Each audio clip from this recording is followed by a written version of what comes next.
So I said in my other vlog, which might be up there on the webpage, yeah, that I do like a more celeb gossipy bit, and I think that was misleading because there's not really much gossip, and I can't really say any names anyway, because some of them we did have sort of tenuous mutual links with, and I don't want to annoy anyone, but I will describe my experience of being in the VIP room. I'm not quite sure how we got the VIP tickets, but we did. So when we got in through the security bit, it was quite fun because we saw the celebs who were coming off the red carpet to have their photo taken inside with like another photographer. And then there was a couple there that I actually love so much because I think they're really nice. I gasped, and Tom looked ashamed. Was my reaction. I don't really know why I did that because they seem, they're just normal people, aren't they, celebrities? But I think it's because I kind of like them. Or I think I like them, but there's more on that coming up. What was interesting was the mix of celebrities. So you had like everyone from Rod Stewart, who's obviously very cool, to Towie people, all in the same room, all pretending they don't know each other.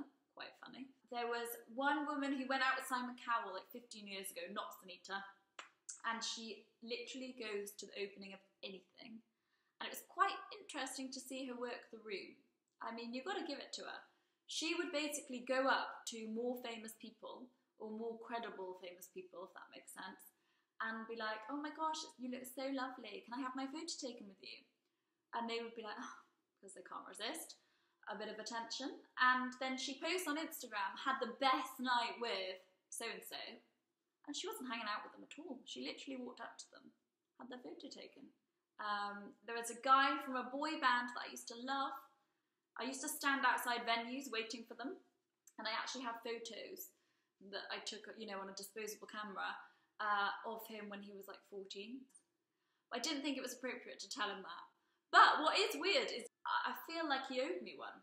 Because I spent a lot of my money, pocket money, on his CDs and DVDs. I'm like, yeah, you should be coming up to me saying, hi, thank you so much for being the reason me and my wife don't have a mortgage. Would you like a photo? And I'd go, yes, please, thanks very much. But that didn't happen. But I did pluck up the courage to go and speak to one person who I can't say because she's really lovely. And she's the type of person that you'd go, we really think we could be best friends. So I was like, it's now or never, Lex. It's now or never. What's the worst that's going to happen? Also, I'd had 2 glasses of champagne by this point, so I was feeling more game than I normally am. So I went up to her and I said, oh, hi, blah, blah, I'm Lex, as if she'd know who I am.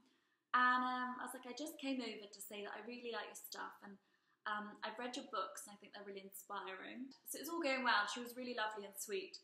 And then I think I made a rookie error because I said, and especially blah, blah book, I said, it's so good, I've lent it out to all my friends.